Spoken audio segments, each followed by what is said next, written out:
I guess we can talk about what's coming up now. This is a new perspective on how to buy television. We're launching Roku Ads Manager. I think creative is the thing people get wrapped up with. Building video creative for television sounds a little bit daunting. We are in an age where that's changing pretty rapidly. Production tools are cheaper. This is a technology problem that we're solving. Television is different. It's not going to just be one path DR. You can really think inventively about how do you reach the audience and get them to emotionally move.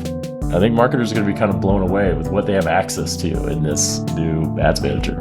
Let's build up this whole new economy and opportunity and channel for marketers.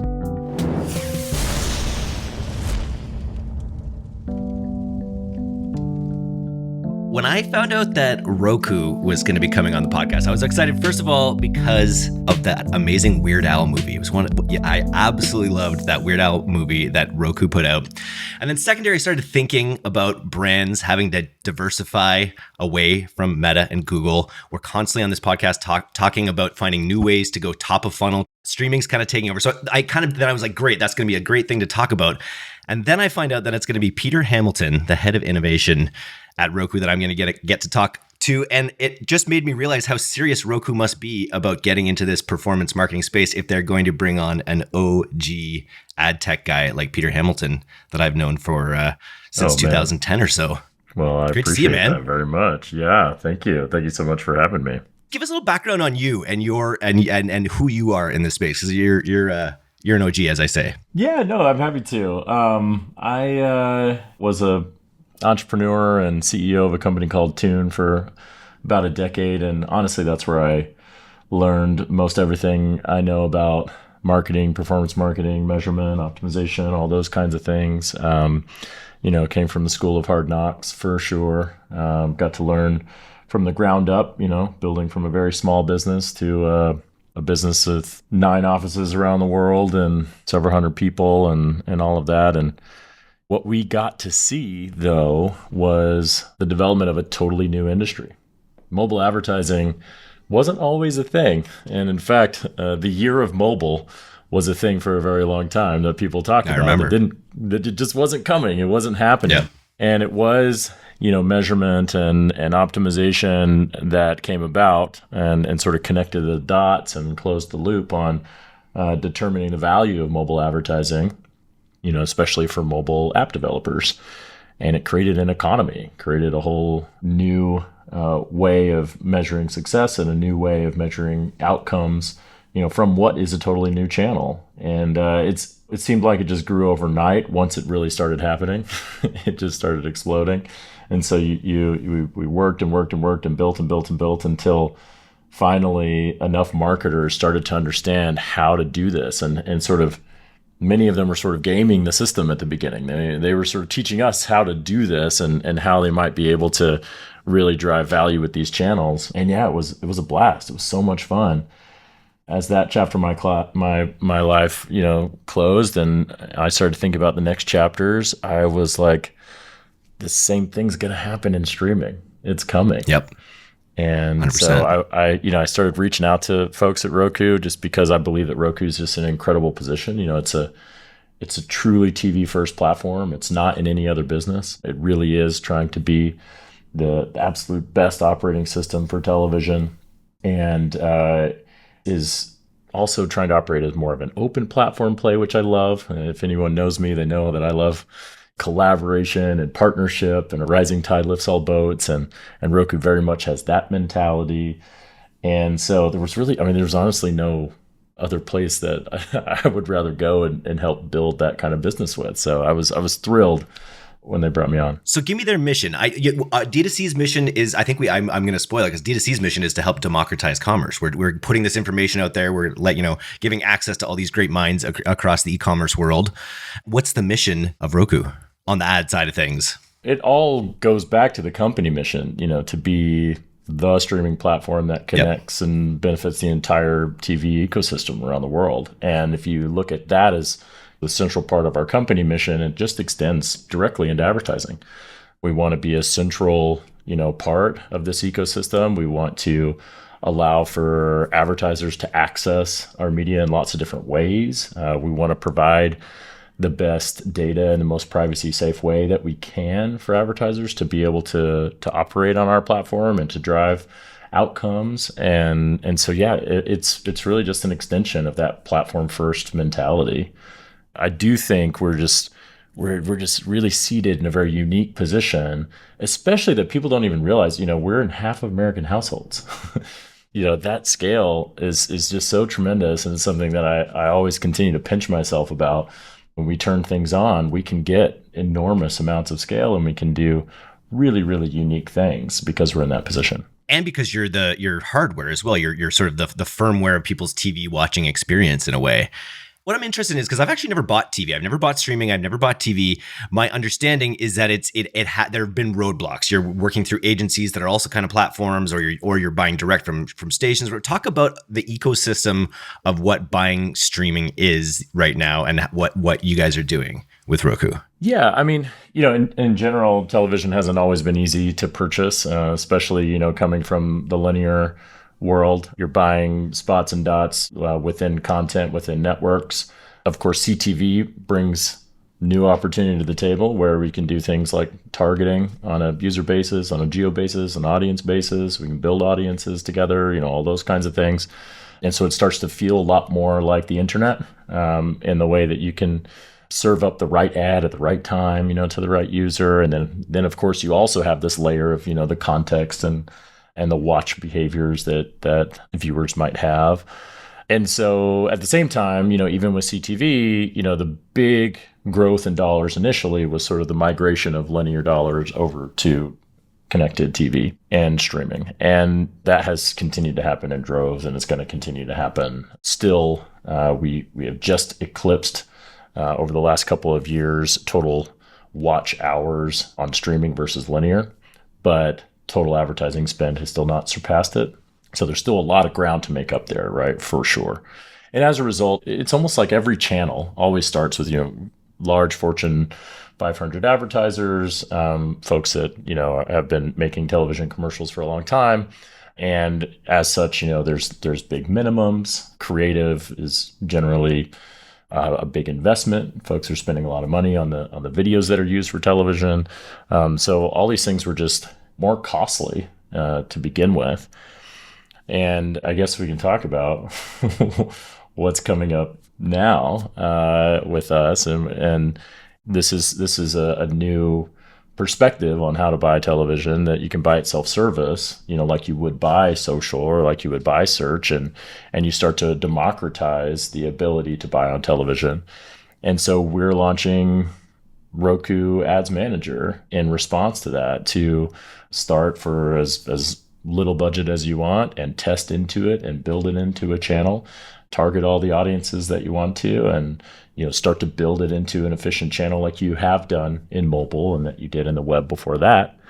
And so it's just we're super excited about this opportunity to put this tool in front of performance-oriented and growth-oriented marketers, where there's no barrier for them to just get going, and also to, like I mentioned before in mobile, to teach us like how to do this, how to drive really incredible performance, and we're already learning so many things. So taking a step back, Roku Ads Manager has been in beta for the past year, and so we've been working with hundreds of advertisers over that period of time, mostly through some outreach and just organic folks coming to us. And over that time, we've learned so much already. Like every feature that we've added, is as a result of these conversations with advertisers. And we needed a system that would be flexible for us to be able to do that. We needed to be able to respond very quickly to performance marketers. Their asks are complex at times. We need to be able to pivot and move very quickly. So we decided to build it from the ground up. We built all of this technology in-house and ourselves, and you will see that reflected in how quickly we innovate on this thing. Like every couple of weeks, you are seeing the feature list just grow and grow and grow and grow. So that's, the fast pace of that has been super, super fun. But it's all around this mission of like listening to marketers and figuring out what do you need to buy CTV in the way it's going to create the absolute most value for you. And as you said, the scale is there. You're saying you can go as little as possible. What other kind of budgets are you seeing work well? And what are some of the other scales that maybe some of the top people have been able to achieve so far? Oh, well, we have a whole range of different kinds of folks you would imagine testing out the platform. And, the minimum, initial budget is $500.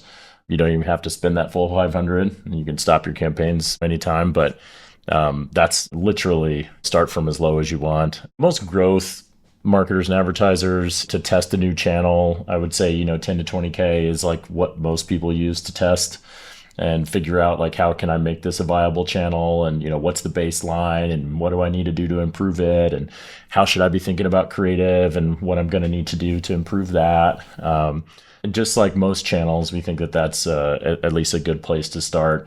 But it's completely open to you, open to the marketers, how you want to get moving. One thing I will say is I think creative is a thing people get wrapped up with a lot. Building video creative for television sounds a little bit daunting. And we are in an age where that's changing pretty rapidly. Production tools are cheaper. Even outside agencies and services, you can find them so much cheaper. Of course, now AI is coming into the picture and starting to play a role in developing video. So there's so many ways where that pricing is coming down. But we also really want to encourage marketers to kind of think outside the box. It's okay to take something that's working really well for you, maybe in the web or mobile, and sort of replicate this for television and figure out what's the right format for that. Maybe using some of those influencers, looking straight into the camera and straight into the viewer's home. As we know, as performance marketers, it's not always the most beautiful ad or a highly produced ad that works best. So I think absolutely nailed it. It's usually the ad that looks the worst that kind of performs the best. At the same time, we want to keep a certain standard for our viewers. And so, we have actual spec control. And in fact, we've even built in an AI auto upscaler for video ads. So we can at least make sure that your spec is going to meet what's needed for viewers on television. When we dove into the platform a little bit, I was talking about how I sort of see TV and connected and streaming as more true top of funnel awareness generation mechanisms that you kind of capture deeper down the funnel. But you were saying that Roku recognizes this, but also has plans to be more of a full funnel platform. Speak on that a little bit. Absolutely.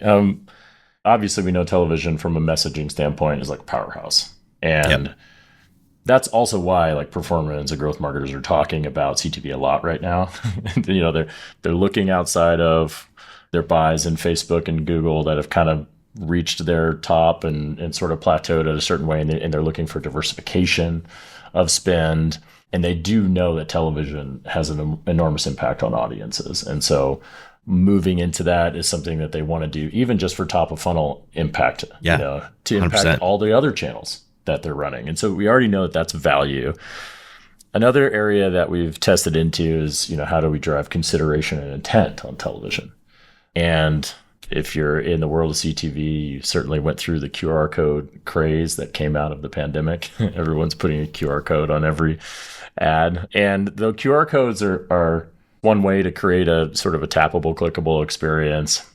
We have found that viewers would much prefer to just use their remote control to interact with their television. And so we've invested into those kind of interactive experiences where you can just pick up your remote, press OK on this ad, and you could send yourself a text as an example. And that text message has a link from the advertiser. What's super wild, like those kinds of experiences have always been, again, like big minimums and sponsorships and expensive and difficult to set up and would have SLAs and back and forth with assets and all kinds of things like that in order to set up a campaign like that on TV. We've actually built that self-service into our ads manager. Oh, so nice. We call these action ads. You set up your video and you make it an action ad, and you can change the overlay that comes out over the top that says buy now, shop now, learn more, etc. When someone presses OK, we use the phone number on file and show it to the user and allow them to send themselves a text. So this is like something that is going to be wildly democratized that hasn't been before. Yeah. And Netflix couldn't really, I'm trying to think, like, could Netflix do that? Because they're not really any piece of the hardware. Like, could Netflix do that? Yeah, I mean, there are third-party partners and things that have some remote interactivity that you can do. The hard thing is doing that at an OS level and doing it across a really, really large logged-in audience. You know, we've got phone numbers on file for them, which is super powerful. And so most folks that are not an OS wouldn't have that available.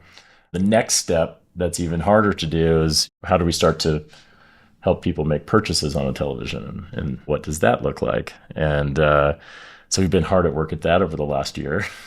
Yeah, you have a Shopify integration already for on the tracking side of things, right? Yep, we've had a Shopify integration for some time, you know, with our managed business and our direct IO business, and now we are actually bringing that Shopify integration into the ads manager. So if you're a Shopify merchant, just like with the action ads, we have this creative portal for you just to set up a shoppable campaign that allows people to make a purchase of your product right there on screen. And it's a really, really cool consumer experience. And in both of these cases, it's not like it's going to be DR like Instagram ads or TikTok and that sort of thing, right? But what it does do is provide a user experience that's really interesting, exciting, and innovative for the consumer. It drives intent, first of all. So whether they make a purchase in the moment or not, we have this click intent signal, which we generally have a hard time getting on the television. And then from there, you get dwell time. They spent time with your brand, looking at products and learning about you. And so we see things like recall go way, way up. We see sales lift go way, way up. We see this as an exciting way to enhance a video purchase. And I'm amazed that we've been able to do some of these industry firsts, you know, and just sort of push them through. And I think marketers are going to be kind of blown away with what they have access to in this new ads manager. You're right. It hasn't been the approach. And I think that's getting you in there was a smart move because you recognize how innovative individual marketers are in this, and they can be in this sort of decentralized way. I've just been doing my best to help push things along. You know, Andrew Derkich especially has led us from a product perspective, and he has been such a fantastic leader, him and Dan Lipinski, and you'll hear them talking about this product a lot over this launch. But we have such smart, capable, amazing people that have built systems like this in their careers past. And again, because we had to build this all from the ground up, we had to have an incredible engineering team to execute. Coming from building a startup, now coming into a company like Roku, who from its founding roots has been an engineering first organization, man, the engineering power and throughput here is just mind boggling. I'm just I'm completely blown away at how well we hit our deadlines and our scopes and all that kind of stuff. I only say that just to point out, this is a technology problem that we're solving in television, and you've got to have great technologists to pull it off. That's a great point. We live in the DTC world, and it's a relatively small world, actually, of the amount of purchases that are made in the CPG world, for instance. And nothing goes better with TV than grocery shopping and just sort of retail. And I think if you're going to experience something innovative from a brand where maybe you get a text or something that's sort of breaking that the third wall there, you're going to be more likely to pick up that product when you see it in the aisle. And then just being able to that ability, as people roll out in very targeted retail fashion, being able to support retail with something like Roku in a precision way would be pretty interesting. Yeah, it's interesting you called out CPG in particular. In our managed service business, that's one of the verticals that utilizes these action ads the most. It does have such a dramatic impact on even in-store purchases by providing these kinds of user capabilities. And then again, being able to build better intent models and customer audiences out of this is super, super powerful. And on this platform, on the ads manager, we can actually optimize against those goals. So depending on what it is your target, whether it's purchase or page views or whatever it is, we can do that. We can optimize the inventory that's shown and drive the absolute best outcomes possible from it. And again, this is something that we've grown accustomed to, certainly in search and social. But for CTV, this is still relatively early days. Super cool. So it's fully do you have a rep? Like I guess if you're signing, you're spending $500, you're probably not getting a rep. For someone that wants to build this into, they're going to test first, but with someone operating this at scale, what does that look like? Oh, of course. We have a team to support folks here, and we're working with everybody as much as we possibly can right now. We care about everybody that's using this platform and learning about CTV. There's also an amazing help center. Honestly, it is quite thorough. It will solve most of your problems. There's a chat function within the system itself. So we have invested in making sure that you've got all the answers that you need. But I will say we've tried to make it so darn simple that you're not going to need a lot of outside help. Do you have any best practices or anything from the brands that you've seen use this, like even just theorizing one of those 5 or 10K test budgets on how brands go about what are the most effective targeting mechanisms you've seen, or what's some advice you'd have for brands that were going to do one of those 5 to 10K tests? My advice would be to have multiple creatives and multiple campaigns, right? And not just put all of your money on you don't have to one, as you might have had to previously, right? That's also an advantage of this platform. You can split up your budget however you want. And so your goal is to build a channel that's going to provide evergreen value for you. So let's build up to it. And that means let's try lots of creatives against each other. Let's see if we have a direction that's starting to work better. And then let's A/B test against that direction. And let's grow from the ground up. So I would definitely recommend that for sure. I would also recommend trying different kinds of targeting options. It really does depend on what sort of outcome you're trying to get. Are you trying to get a total incremental boost across all of your channels and organic? And what's the best way to do that? Is that a frequency play and reach play? Is it truly like a land on the website play? Is it driving up search? Is it driving up social engagement? What am I really trying to do here? And I would try different things, because television is different. It's not going to just be one path DR. You can really think inventively about how do you reach the audience and get them to emotionally move the best way possible. So I would really recommend trying lots of different things there. Advertisers that want to try this out, where are we sending them here? Advertising.roku.com? This sign-up page is at ads.roku.com. So it's you sign up right there and you can get access to account right away. I haven't seen anything much simpler. You could do it on your mobile phone, get going, and then when you have a chance, sit down and set up your campaigns and get it rolling. I've worked on a lot of different ad platforms going back to 2006 or so when I was at Neverblue. And you can always tell the ones that are made. I guess Facebook's the gold standard, right? Facebook's the gold standard ad interface, I feel like. So the fact that you've kind of designed it similar to that is going to make it familiar to a lot of the people in this audience as well, which is cool. Yeah. It's been a while coming. And everyone is just getting geared up and excited about bringing this to growth marketers. It's so fun because I get to reach out to so many amazing friends and relationships and folks like you that I've connected with over the many years of mobile. And let's do it again. Let's build this up. Let's build up this whole new economy and opportunity and channel for marketers. You've nailed it. And you found it again. There is a big delta there, right? There is a lot of ad dollars that's inherently going to go into streaming. And now with platforms like this, it can be done more efficiently is the idea, right? You can do it. You don't have to do it maybe as inefficiently as you have in the past. So D2C listeners, I want you to test this. I really want to hear what D2C thinks of Roku's new ad platform. So follow the link in the podcast below, and let's and then send me an email. I want to know how Roku's doing for you. So send me an email at eric@directtoconsumer.co. Let's Roku it up. Let's just, as long as you guys keep making more Weird Al like type movies, that was so damn good. Oh yeah, nice, we've got some great content development, your ads can find their way right into those spots. So, well, thanks for coming to the podcast today. This was fun to catch up. Yeah, man, absolutely. Thank you.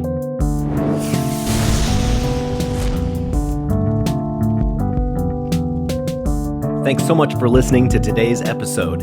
If you're not a subscriber to our newsletter, you can do that right now at directtoconsumer.co. I'm Eric Dick, and this has been the D2C Podcast. We'll see you next time.